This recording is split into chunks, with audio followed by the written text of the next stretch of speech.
Dear students, তোমরা যারা 2025 সালে ওয়েস্ট বেঙ্গল পুলিশ ও কলকাতা পুলিশ কনস্টেবল পরীক্ষার প্রস্তুতি নিচ্ছ, তোমাদের প্রস্তুতির জন্য আমরা আমাদের চ্যানেলে জিকের উপর প্র্যাকটিস সেট দিয়ে থাকি। আমরা আমাদের চ্যানেলে তোমাদের 34টি প্র্যাকটিস সেট অলরেডি দিয়ে দিয়েছি। আজকে আমরা এখানে 35 নম্বর প্র্যাকটিস সেটটি আলোচনা করব। পরীক্ষাতে তোমার যেমন 25টি প্রশ্ন থাকে, একই রকম 25টি প্রশ্ন আমরা এখানে আলোচনা করি। প্রশ্নগুলো প্রথম থেকে শেষ পর্যন্ত দেখো এবং কতগুলো করতে পারছো অবশ্যই কমেন্ট বক্সে কমেন্ট করে জানাও। তোমাদের যদি পিডিএফ এর প্রয়োজন হয়ে থাকে, তোমরা অবশ্যই আমাদের টেলিগ্রাম চ্যানেল এবং হোয়াটসঅ্যাপ গ্রুপে যুক্ত হয়ে যাবে এবং সেখান থেকে তোমরা ফ্রি পিডিএফ পেয়ে যাবে। ঠিক আছে, তো চলো আজকে প্রশ্নগুলো কি আছে দেখা যাক। প্রথম প্রশ্ন, দাক্ষিণাত্যের শেষ পরাক্রান্ত হিন্দু সম্রাট কাকে বলা হয়? দাক্ষিণাত্যের শেষ পরাক্রান্ত হিন্দু সম্রাট বলা হয় অপশন ডি, কৃষ্ণদেব রায়কে বলা হয়। এই কৃষ্ণদেব রায় ছিলেন বিজয়নগর সাম্রাজ্যের শ্রেষ্ঠ শাসক। তার শাসনকাল ছিল 1509 খ্রিস্টাব্দ থেকে 1529 খ্রিস্টাব্দ পর্যন্ত। তার সময়কে দাক্ষিণাত্যের স্বর্ণযুগ বলা হয় বিভিন্ন কারণে। যদি সামরিক দিক থেকে ধরা হয় তাহলে তিনি বিজাপুরের সুলতান, গোলকুন্ডা, বাহামানি সুলতানাত, ওড়িশার গজপতিদের পরাজিত করেন। এছাড়াও তার আমলে নানা রকম স্থাপত্য ভাস্কর্য নির্মাণ হয়েছিল। বিজয়নগর সাম্রাজ্য থেকে তোমাদের যেসব প্রশ্নগুলো আছে, বিজয়নগর সাম্রাজ্যের প্রতিষ্ঠাতা ছিলেন দুই ভাই হরিহর ও বুক্কা। এটা পরীক্ষায় তোমাদের প্রশ্ন আসে। 1336 খ্রিস্টাব্দে ইনারা বিজয়নগর সাম্রাজ্য প্রতিষ্ঠা করেন। কোথায় প্রতিষ্ঠা করেন? বিজয়নগর হচ্ছে কর্ণাটক এবং তাদের রাজধানী ছিল কর্ণাটকের হাম্পি। ঠিক আছে, এই সময় তালিকোটার যুদ্ধ হয়েছিল 1565 সালের 23শে জানুয়ারি। এই তালিকোটার যুদ্ধ দাক্ষিণাত্যের বিজয়নগর সাম্রাজ্যের ক্ষেত্রে একটি গুরুত্বপূর্ণ অধ্যায় ছিল, কারণ এই সময়ের পর থেকেই বিজয়নগর সাম্রাজ্যের পতন শুরু হয়। এই তালিকোটার যুদ্ধে আলিয়া রাম রায়কে পরাজিত করে দাক্ষিণাত্যের সুলতানরা। ঠিক আছে, এটা পরীক্ষায় তোমাদের প্রশ্ন আছে। বিজয়নগর সাম্রাজ্যের শ্রেষ্ঠ নিদর্শনগুলোর মধ্যে হচ্ছে হাম্পি, যেটা তাদের রাজধানী ছিল, সেটা ওয়ার্ল্ড হেরিটেজ সাইটের স্থান পেয়েছে। এছাড়া বিরূপাক্ষ মন্দির আছে, সেটাও ওয়ার্ল্ড হেরিটেজ সাইট। এগুলো বিজয়নগর সাম্রাজ্যে হয়েছে। ঠিক আছে, চলো 2 নম্বর কি আছে। ওস্তাদ আল্লাহ রাখা খান কোন বাদ্যযন্ত্রের সাথে যুক্ত ছিলেন?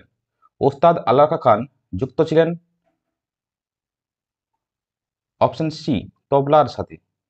তিনি পণ্ডিত রবিশঙ্করের সাথে, যিনি সেতার বাদক ছিলেন, তার সাথে একসঙ্গে সঙ্গীত পরিবেশন করেছেন এবং তার পশ্চিমা শ্রোতাদের কাছে তারা জনপ্রিয় হয়ে উঠেছিলেন। ঠিক আছে, এছাড়া তোমাদের বাদ্যযন্ত্রের সাথে যুক্ত ব্যক্তি যেগুলো পড়ে সেগুলো আমি এখানে একটু বলে দিই। পান্নালাল ঘোষ ছিলেন একজন বাঁশি বাদক। ওস্তাদ আমজাদ আলী খান ছিলেন একজন সরোদ বাদক। ওস্তাদ বিসমিল্লাহ খান ছিলেন সানাই বা সেনাইয়ের বাদক। ওস্তাদ জাকির হোসেন ছিলেন তবলা বাদক এবং শিবকুমার শর্মা সন্তুর বাদক ছিলেন। মোটামুটি এইগুলো মনে রাখো। 3 নম্বর, হেপাটাইটিস রোগে কোন অঙ্গ আক্রান্ত হয়? হেপাটাইটিস রোগে আক্রান্ত হয় অপশন বি, লিভার বা যকৃৎ। ঠিক আছে, hepatitis virus A B C D এগুলোর কারণে লিভারের প্রদাহের রোগ হয়ে থাকে। এটা হচ্ছে হেপাটাইটিস রোগ। 4 নম্বর, ভারতের রিজার্ভ ব্যাংকের প্রতীকে কোন প্রাণীটি রয়েছে? ভারতের রিজার্ভ ব্যাংকের প্রতীকে রয়েছে অপশন সি, বাঘ রয়েছে ভারতের রিজার্ভ ব্যাংকের প্রতীকে। এই প্রতীকটা তোমরা দেখতে পাচ্ছ, একটা বাঘ আছে আর একটা আছে পাম গাছ। পূর্বে যেটা ইস্ট ইন্ডিয়া কোম্পানি যে লোগোটা ব্যবহার করতো, সেখানে ছিল একটা পাম গাছ, একটা সিংহ। কিন্তু বাঘ যেহেতু ভারতের জাতীয় প্রাণী, তাই বাঘকে এখানে স্থলাভিষিক্ত করা হয়েছে। 5 নম্বর, সমুদ্রের জলের গড় লবণতা কত? সমুদ্রের জলের গড় লবণতা, এটা বিভিন্ন রকম পরীক্ষায় এসেছে। এটা সঠিক উত্তর হয়ে যাবে অপশন সি, 3.5%। যদি লিটারে বলে তাহলে হবে 35 গ্রাম, 1 লিটারে 35 গ্রাম। যদি পিপিটি বলে, পিপিটি বলতে পার্ট পার থাউজেন্ড, তাহলে হবে 35 পিপিটি। ঠিক আছে, এগুলো মনে রাখবে, কারণ নানা রকম পরীক্ষায় এই প্রশ্নটা এসছে। সমুদ্রের প্রাণী হিমাঙ্ক হচ্ছে -2 ডিগ্রি সেলসিয়াস। যদি জলের হিমাঙ্ক বলে তাহলে 0 ডিগ্রি সেলসিয়াস, কিন্তু সমুদ্রের প্রাণীতে লবণ দ্রবীভূত থাকার জন্য তার হিমাঙ্ক কমে যায়, -2 ডিগ্রি সেলসিয়াস হয়ে যায়। হিমমিশ্র তোমরা আমাদের ক্লাসে পড়েছো। 6 নম্বর, বিশ্ব উষ্ণায়নের জন্য প্রধানত দায়ী কোনটি? বিশ্ব উষ্ণায়ন অর্থাৎ গ্লোবাল ওয়ার্মিংয়ের জন্য প্রধান গ্যাস যদি বলা হয় তাহলে সঠিক উত্তর হবে অপশন সি, CO2 বা কার্বন ডাইঅক্সাইড। বাকি যে গ্যাসগুলো দেখতে পাচ্ছ, CFC বা CH4 বা NO2, এগুলো বিশ্ব উষ্ণায়নের জন্য কিছুটা দায়ী, কিন্তু প্রধানত দায়ী হচ্ছে কার্বন ডাইঅক্সাইড। জীবাশ্ম জ্বালানি পোড়ানোর ফলে, বন জঙ্গল কেটে দেওয়ার ফলে এবং মিথেন ছাড়া অন্যান্য যেসব গ্যাসগুলো এগুলো আছে, এগুলোর কারণেও বিশ্ব উষ্ণায়ন হয়ে থাকে। জীবাশ্ম জ্বালানি বলতে কয়লা, তেল বা গ্যাস পোড়ানোর ফলে প্রচুর পরিমাণে কার্বন ডাইঅক্সাইড নির্গত হয়, যেটা বিশ্ব উষ্ণায়নের প্রধান কারণ। গাছপালা কেটে দেওয়ার ফলে পরিবেশে কার্বন ডাইঅক্সাইড শোষণ করার গাছপালা থাকছে না, ফলে বনভূমি কমে যাচ্ছে এবং বায়ুমণ্ডলে কার্বন ডাইঅক্সাইড বেড়ে যাওয়ার ফলে কার্বন ডাইঅক্সাইড একটা গরম গ্যাস, তাই গরমের পরিমাণটা বেড়ে যাচ্ছে। মিথেন, নাইট্রাস অক্সাইড এর মতো অন্যান্য গ্রিনহাউস গ্যাসগুলো বিশ্ব উষ্ণায়নে অবদান রাখে। সিএফসি যেটা ক্লোরোফ্লোরোকার্বন, এটা ওজোন হোলকে সৃষ্টি করে। আমাদের যে ওজোন স্তর রয়েছে তাতে ওজোন হোল সৃষ্টি করে, ফলে অতিবেগুনি রশ্মি আসছে এবং আমাদের শরীরের, আমাদের পরিবেশে নানা রকম ক্ষতি করছে। বিশেষ করে আমাদের ত্বকের ক্যান্সারের জন্য দায়ী হচ্ছে এই তেজস্ক্রিয় রশ্মি, সূর্য থেকে আগত এই তেজস্ক্রিয় রশ্মি। ঠিক আছে। 7 নম্বর, প্রতিসরাঙ্ক কম যে বর্ণের আলোক রশ্মির, তা হলো কোন বর্ণের আলোক রশ্মির প্রতিসরাঙ্ক কম? সেটি সঠিক উত্তর হয়ে যাবে অপশন এ, লাল বর্ণের আলোক রশ্মির প্রতিসরাঙ্ক সবচেয়ে কম। তোমাদের পরীক্ষায় প্রশ্ন আসে কোন আলোর তরঙ্গ দৈর্ঘ্য সবচেয়ে বেশি বা কোন আলোর তরঙ্গ দৈর্ঘ্য সবচেয়ে কম। তো লাল আলোর তরঙ্গ দৈর্ঘ্য সবচেয়ে বেশি এবং বেগুনি বর্ণের আলোর তরঙ্গ দৈর্ঘ্য সবচেয়ে কম। এবং যে বর্ণের তরঙ্গ দৈর্ঘ্য সবচেয়ে বেশি তার প্রতিসরাঙ্ক সবচেয়ে কম, অর্থাৎ প্রতিসরাঙ্ক তরঙ্গ দৈর্ঘ্যের সাথে ব্যস্তানুপাতিক। ঠিক আছে। লাল আলোর তরঙ্গ দৈর্ঘ্য যেহেতু সবচেয়ে বেশি, তাহলে তার প্রতিসরাঙ্ক সবচেয়ে কম। আর বেগুনি বর্ণের তরঙ্গ দৈর্ঘ্য সবচেয়ে যেহেতু কম, তাহলে তার প্রতিসরাঙ্ক সবচেয়ে বেশি হবে। এই কারণেই আমরা আকাশের রংটা নীল দেখতে পাই। ঠিক আছে। কেন দেখতে পাই? কারণ বেগুনি বর্ণের আলোর তরঙ্গ দৈর্ঘ্য সবচেয়ে কম এবং প্রতিসরাঙ্ক সবচাইতে বেশি। তাহলে বলবে তার আকাশের রং তো বেগুনি হওয়া উচিত ছিল। বেগুনি নয় কেন? কারণ বেগুনি রং আমাদের চোখে সহানুভূতিশীল নয়, কিন্তু নীল আলোটা, বেগুনির পরে রয়েছে নীল, তাই নীল আলোটা আমরা আকাশে দেখতে পাই, কারণ আকাশে ছড়িয়ে পড়ে নীল আলোটাই, এটাই আমাদের চোখে প্রস্ফুটিত হয়, এই জন্য আকাশকে নীল দেখায়। 8 নম্বর, প্রথম কোন ব্যক্তি দক্ষিণ মেরুতে পৌঁছেছিলেন? প্রথম অপশন এ, নরওয়েজিয়ান অভিযাত্রী আমুন্ডসেন দক্ষিণ মেরুতে পৌঁছেছিলেন। তিনি 14 ডিসেম্বর 1911 সালে দক্ষিণ মেরুতে পৌঁছেছিলেন। ঠিক আছে, 1911 মনে রাখবে, বঙ্গভঙ্গ রদ, সেই সালটা মনে রাখতে পারো। এছাড়া 1911 সালে কলকাতার রাজধানী স্থানান্তর, ওটা মনে রাখতে পারো। এবং অভিযাত্রী হচ্ছেন রোল্ড আমুন্ডসেন। এখানে একটা গল্প আছে, এই আমুন্ডসেনের সাথে অন্য আরেকজন যাত্রী রবার্ট ফ্যালকন, ইনিও কিন্তু ওই মেরুর দিকে যাচ্ছিলেন, দক্ষিণ মেরুতে জয় করার জন্য। কিন্তু ইনি যাচ্ছিলেন, রবার্ট আমুন্ডসেন যাচ্ছিলেন কুকুরের যে স্লেজ গাড়ি হয় সেই স্লেজ গাড়িতে করে যাচ্ছিলেন, আর রবার্ট ফ্যালকন যাচ্ছিলেন গাড়িতে করে। আমুন্ডসেন আগে পৌঁছে যান, কত আগে? 5 সপ্তাহ আগেই পৌঁছে যান, এবং রবার্ট ফ্যালকন পৌঁছান কিন্তু 5 সপ্তাহ পরে পৌঁছান। এবং ফেরার পথে রবার্ট ফ্যালকন মারা যান, কিন্তু আমুন্ডসেন ফিরে আসেন। পরবর্তীকালে আমুন্ডসেন আবার 2-3টা রেকর্ড গড়েছেন। তিনি আর্কটিকে কোনো বিমানকে উদ্ধার করার জন্য গিয়েছিলেন এবং সেখান থেকে তিনি আর ফিরে আসেন, তাকে আর পাওয়া যায়নি, তার আর কোনো খবর পাওয়া যায়নি।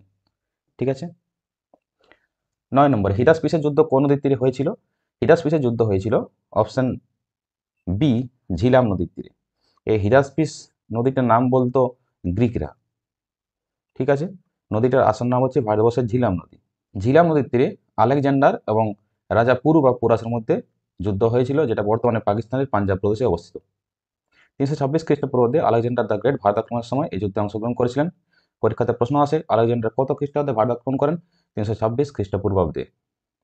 এই যুদ্ধে আলেকজান্ডার জয়লাভ করেন এবং রাজা পুরুকে বন্দী করেন। পরবর্তীকালে রাজা পুরু বা পোরসের সামরিক দক্ষতা দেখে আলেকজান্ডার তার সাম্রাজ্যকে ফিরিয়ে দেন। 10 নম্বর, সংবিধানের কোন অংশটি সংসদের বিশেষ সংখ্যাগরিষ্ঠতা দ্বারা সংশোধন করা যায় না? ভারতের সংবিধানের মৌলিক কাঠামোকে ভারতের সংসদ দ্বারা সংশোধন করা যায় না। এমনিতে অন্যান্য যেসব টার্মগুলো আছে, অন্যান্য যেসব ধারাগুলো আছে, সেগুলো চেঞ্জ করা যেতে পারে সংসদের মাধ্যমে, কিন্তু মৌলিক যে কাঠামো সেটা চেঞ্জ করা যায় না। এবং এই মৌলিক কাঠামোর মধ্যেই অপশন ডি, মৌলিক অধিকারটা পড়ছে। কেশবানন্দ ভারতী মামলা অনুসারে সংবিধানের মৌলিক কাঠামো মধ্যে মৌলিক অধিকার, সংবিধানের শ্রেষ্ঠত্ব, ধর্মনিরপেক্ষতা এবং যুক্তরাষ্ট্রের যে চরিত্র রয়েছে সেটি নষ্ট করা যায় না। যদি কোনো কিছু চেঞ্জ করা হয়েও থাকে তাহলে সংশোধনীটা বিচার বিভাগ কর্তৃক বাতিল করা যেতে পারে। ঠিক আছে। 11 নম্বর, বুল ও বিয়ার শব্দ দুটি নিচের কোন ক্ষেত্রের সঙ্গে সম্পর্কিত? বুল ও বিয়ার এই দুটো শব্দ অপশন বি, শেয়ার বাজার, ভারতের অর্থনীতির শেয়ার বাজারের সঙ্গে যুক্ত। বুল কথার অর্থ হচ্ছে কোনো শেয়ারের দাম বেড়ে যাওয়া, বিয়ার কথার অর্থ হচ্ছে কোনো শেয়ার ডাউনফল হওয়া। ঠিক আছে। এটি যারা শেয়ার মার্কেট করে তারা ভালো করেই এই সম্পর্কে জানে। 12 নম্বর, নিচের কোন পদাধিকারীকে কখনো ইমপিচমেন্ট করা যায় না? ইমপিচমেন্ট করা যায় রাষ্ট্রপতিকে 61 নম্বর ধারা অনুসারে সংবিধানের, হাইকোর্টের প্রধান বিচারপতিকে, সুপ্রিম কোর্টের প্রধান বিচারপতিকে করা যায় এবং উপরাষ্ট্রপতিকেও করা যায়, কিন্তু সেটা ইমপিচমেন্ট বলে না, সেটা অপসারণ প্রক্রিয়া বলে। তাহলে অপশন ডি করাটাই সঠিক উত্তর হয়ে যাবে, সকলকেই করা যায়। প্রধানমন্ত্রীকে অনাস্থা প্রস্তাব এনে তাকে ইমপিচমেন্ট করা যায়। রাজ্যসভার নিয়মটা হচ্ছে উপরাষ্ট্রপতিকে ইমপিচমেন্ট করার প্রক্রিয়া। এটা এই কারণেই বলা হচ্ছে তোমাদের, কারণ সদ্য তোমরা দেখেছো যে উপরাষ্ট্রপতি জগদীপ ধনখড় তিনি রেজিগনেশন দিয়েছেন। যদি তিনি রেজিগনেশন না দিতেন তাহলে সেক্ষেত্রে তাকে কীভাবে ইমপিচমেন্ট করা হতো? তাকে রাজ্যসভার কার্যকর সংখ্যাগরিষ্ঠতার মাধ্যমে এবং লোকসভার সাধারণ সংখ্যাগরিষ্ঠতার মাধ্যমে তাকে সেখান থেকে অপসারণ করা যেতে পারত 67 খ নম্বর ধারা অনুসারে, এবং অপসারণ করার আগে 14 দিন আগে উপরাষ্ট্রপতিকে নোটিশ দিতে হয়। ঠিক আছে। আচ্ছা, উপরাষ্ট্রপতির সঙ্গে রাজ্যসভার কি সম্পর্ক? উপরাষ্ট্রপতি পদাধিকার বলে রাজ্যসভার চেয়ারম্যান হয়ে থাকেন। ঠিক আছে, এটা পরীক্ষায় বারবার প্রশ্ন এসেছে। X official chairman of Rajya Sabha K? Vice president. ঠিক আছে, পদাধিকার বলে ভারতের উপরাষ্ট্রপতি রাজ্যসভার চেয়ারম্যান হয়ে থাকেন। ঠিক আছে, আর এটা তোমাদের বললাম রাষ্ট্রপতিকে 61 নম্বর অনুচ্ছেদে ইমপিচমেন্ট করা যেতে পারে। 13 নম্বর, দেবী চন্দ্রগুপ্তম নাটকটির রচয়িতা কে? দেবী চন্দ্রগুপ্তম নাটকটির রচয়িতা হলেন অপশন এ বিশাখ দত্ত। এছাড়া বিশাখ দত্তের আরেকটি নাটক হচ্ছে মুদ্রা রাক্ষস, এটিও ভেরি ভেরি ইম্পর্টেন্ট। দেবী চন্দ্রগুপ্তম মূলত দ্বিতীয় চন্দ্রগুপ্তের জীবন কাহিনী নিয়ে লেখা হয়েছে। এই নাটকটি একটি কাহিনী রয়েছে। শক রাজাদের হাতে দ্বিতীয় চন্দ্রগুপ্তের বড় ভাই রামগুপ্ত হেরে যান, এবং হেরে যাওয়ার পর তার পত্নী ছিলেন, অর্থাৎ স্ত্রী ছিলেন ধ্রুবস্বামিনী, তাকে শকদের হাতে তুলে দেন। এরপর ধ্রুবস্বামিনী নিজেকে শকদের হাত থেকে রক্ষা করার জন্য দ্বিতীয় চন্দ্রগুপ্তকে অনুরোধ করেন, এবং দ্বিতীয় চন্দ্রগুপ্ত ছদ্মবেশে শকদের মধ্যে প্রবেশ করেন এবং তার যে বড় ভাই রামগুপ্ত তাকে হত্যা করেন এবং ওই ধ্রুবস্বামিনীকে উদ্ধার করেন। এরপর ওই ধ্রুবস্বামিনীকে তিনি বিয়ে করেন এবং চন্দ্রগুপ্ত বিক্রমাদিত্য উপাধি নিয়ে তিনি গুপ্ত বংশের রাজা হয়ে যান, সম্রাট হয়ে যান।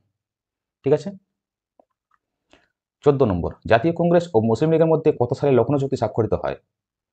জাতীয় কংগ্রেস ও মুসলিম লীগের মধ্যে লখনৌ চুক্তি স্বাক্ষরিত হয়েছিল 1916 সালে। এই লখনৌ চুক্তি ছিল ভারতের জাতীয় কংগ্রেস এবং মুসলিম লীগের মধ্যে একটি চুক্তি। এই চুক্তি অনুসারে মোহাম্মদ আলী জিন্নাহ কংগ্রেস ও লীগের উভয় দলের সদস্যদের নিয়ে একটা চুক্তিতে উপনীত হয়, যাতে ব্রিটিশ সরকার ভারত পরিচালনা করার জন্য একটা উদারপন্থা নীতি গ্রহণ করে এবং পাশাপাশি মুসলিমদের মধ্যে যে দাবিগুলো রয়েছে সেগুলো যেমন রক্ষিত হয়, সেই হিসাবে একটা চুক্তি স্বাক্ষরিত হয় কংগ্রেস এবং মুসলিম লীগের মধ্যে। 1907 সালে সুরাট অধিবেশনে তোমরা জানো কংগ্রেস দুভাগে ভাগ হয়ে গেছিল, নরমপন্থী এবং চরমপন্থী। তারপরে এই প্রথম বালগঙ্গাধর তিলকের নেতৃত্বাধীন চরমপন্থী এবং গোপালকৃষ্ণ গোখলের নেতৃত্বাধীন উদারপন্থী অংশের মধ্যে একটা আন্তরিক সম্পর্ক সৃষ্টি হয় এই মিটিংয়ে। ঠিক আছে। সরোজিনী নাইডু লখনৌ চুক্তির প্রধান স্থপতি মোহাম্মদ আলী জিন্নাহকে হিন্দু মুসলিম ঐক্যের দূত উপাধি দেন। মূলত এই মিটিংটা সফল হয়েছে বলা যায় এই মোহাম্মদ আলী জিন্নাহর জন্যই। ঠিক আছে। 15 নম্বর, নিচের কোন স্থানের নিয়ন্ত্রণ নিয়ে পারস্যের শাহ ও মোগলদের মধ্যে চূড়ান্ত বিবাদ দেখা গিয়েছিল? পারস্যের শাহ ও মোগলদের মধ্যে চূড়ান্ত বিবাদ দেখা দিয়েছিল অপশন বি কান্দাহার অঞ্চলকে নিয়ে। কান্দাহার অঞ্চল একটা গুরুত্বপূর্ণ সামরিক ঘাঁটি ছিল, যেমন বেলজিয়ামকে ককপিট, ইউরোপের ককপিট বলা হয়। বেলজিয়াম দখলকে নিয়ে সবার মধ্যেই ঝামেলা চলতো বিশ্বযুদ্ধের সময়। ঠিক একই রকম কান্দাহার একটা সামরিকের ভালো জায়গা ছিল যেখান থেকে সমস্ত কিছু পরিচালনা করা যায়। এটাকে নিয়ে দীর্ঘদিনের ঝামেলা ছিল পারস্যের শাহ ও মোগলদের মধ্যে। নাদির শাহ মোগলদের পরাজিত করে কান্দাহার এবং আশেপাশের অঞ্চল দখল করেন এবং পরবর্তীকালে নাদির শাহ ভারতেও আক্রমণ করেন, তোমরা জানো। নাদির শাহ ভারত আক্রমণ কত সালে? 1739 সালে। এটা পরীক্ষার প্রশ্ন আসে। 16 নম্বর, নরওয়ে সরকার দ্বারা প্রদত্ত 2025 সালে হলবার্গ প্রাইজ কে পেলেন? হলবার্গ প্রাইজ, যেটা হিউম্যানিটিজের নোবেল পুরস্কার বলা হয় হলবার্গ প্রাইজকে, এটি পেয়েছেন option B Gayatri Chakravorty Spivak.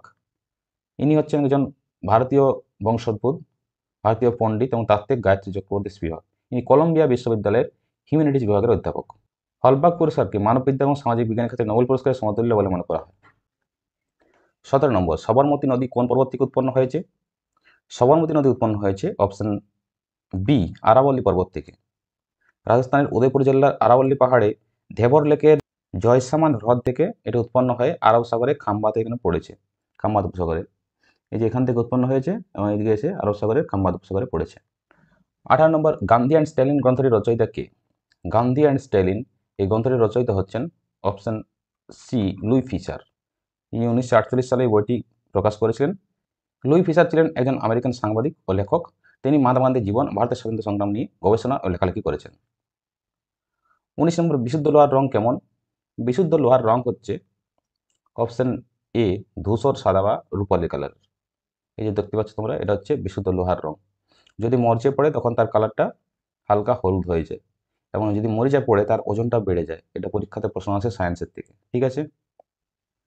20 নম্বর, পশ্চিমবঙ্গের রেশম শিল্পের প্রধান জেলা কোনটি? পশ্চিমবঙ্গের রেশম শিল্পের জন্য প্রধান জেলা হচ্ছে অপশন সি, মুর্শিদাবাদ। মালদা মুর্শিদাবাদে সবচেয়ে বেশি রেশম চাষ হয়, 70% প্রায় পশ্চিমবঙ্গে। এবং এই পুরুলিয়া, বাঁকুড়া এবং মেদিনীপুর এই এরিয়াতে প্রায় 28% হয়। অর্থাৎ পুরো রেশমটাই এই এরিয়াটার মধ্যেই হয়ে থাকে চাষটা, ঠিক আছে। যদিও কোয়ালিটির দিক থেকে মুর্শিদাবাদের রেশম কিন্তু হায়েস্ট। 21 নম্বর, কোনো ব্যক্তির কণ্ঠস্বর চেনা যায় তার শব্দের কিসের মাধ্যমে? কোনো ব্যক্তির কণ্ঠস্বর আলাদা আলাদা হয় তার শব্দের গুণমান বা টিম্বার বা কোয়ালিটির দ্বারা। 22 নম্বর, কোন অ্যাসিড পাকস্থলীর মধ্যে প্রবেশকারী ব্যাকটেরিয়াকে নষ্ট করে? পাকস্থলীর মধ্যে প্রবেশকারী ব্যাকটেরিয়াকে নষ্ট করে অপশন এ, অপশন বি হয়ে যাবে সঠিক উত্তর, হাইড্রোক্লোরিক অ্যাসিড। হাইড্রোক্লোরিক অ্যাসিড পাকস্থলীর মধ্যেই থাকে এবং খাবার পরিপাকের একটা প্রধান উপাদান হিসেবে কাজ করে। এছাড়া প্রাকৃতিক জীবাণু হিসেবে কাজ করে। যদি কোনো ক্ষতিকারক ব্যাকটেরিয়া বা জীবাণু আমাদের পেটে চলে যায় তাহলে সেটাকে নষ্ট করে এই হাইড্রোক্লোরিক অ্যাসিড। 23 নম্বর, বিউটি পার্লারে চুল বিন্যস্ত করার জন্য কি ব্যবহার করা হয়? বিউটি পার্লারে চুল বিন্যস্ত করার জন্য ব্যবহার করা হয় অপশন ডি, সিলিকন ব্যবহার করা হয়। এই সিলিকন চুলকে মসৃণ ও চকচকে করতে সাহায্য করে। এছাড়াও বিউটি পার্লারে চুল সেটিং করার জন্য সালফার ব্যবহার করা হয়। চুল বসানোর জন্য সালফার ব্যবহার করা হয় সেটিং করার জন্য, ঠিক আছে। 24 নম্বর, সম্প্রতি প্রকাশিত the one cricket my life and more বইটি কোন ক্রিকেটারের আত্মজীবনী? The one cricket my life and more এই গ্রন্থটি লিখেছেন ভারতের প্রাক্তন opener option B, Gabbar Shikhar Dhawan. Option D হয়ে যাবে সঠিক উত্তর, ঠিক আছে। 25 নম্বর, তথ্যের ক্ষুদ্রতম একক কি? তথ্যের ক্ষুদ্রতম একক হচ্ছে, তোমরা জানো আশা করি, এর আগে আমি যেহেতু আলোচনা করেছি, অপশন এ, বিট হয়ে যাবে সঠিক উত্তর। 0 বা 1 ব্যবহার করা হয়, এটা উপস্থিত আছে, তথ্য উপস্থিত আছে বা নেই। এছাড়া তোমার এটা জেনে রাখবে 8টি বিট নিয়ে 1 বাইট, 1000 বাইট মানে 1 কিলোবাইট, 1000 কিলোবাইট মানে 1 মেগাবাইট, আর 1000 মেগাবাইট মানে 1 গিগাবাইট, ঠিক আছে, এগুলো মনে রাখবে ডিয়ার স্টুডেন্টস। তাহলে 25টি প্রশ্ন ছিল আজকে। এই 25টি প্রশ্নের মধ্যে আজকে কতগুলো করতে পারলে অবশ্যই কমেন্ট বক্সে কমেন্ট করে জানাও। তোমাদের একটা কমেন্ট আমাকে তোমাদের ভিডিও বানাতে অনেক মোটিভেট করতে পারে। তোমাদের একটা লাইক বা একটা কমেন্ট করতে তোমাদের কোনো টাকা পয়সা লাগে না, তোমাদের কিচ্ছু লাগে না, জাস্ট একটা লাইক করলেই হয়ে গেল। কিন্তু আমাদের ভিডিওটা বানাতে অনেক পরিশ্রম করতে হয়। অবশ্যই আমাকে সাপোর্ট করার জন্য তোমরা ভিডিওটি লাইক করবে, বন্ধুদের সাথে শেয়ার করবে এবং কমেন্ট বক্সে কমেন্ট করে জানাবে। যারা এখনও চ্যানেলটি সাবস্ক্রাইব করেন তারা অবশ্যই চ্যানেলটি সাবস্ক্রাইব করে নেবে। তাহলে ডিয়ার স্টুডেন্টস, আজকে এ পর্যন্তই। Thank you.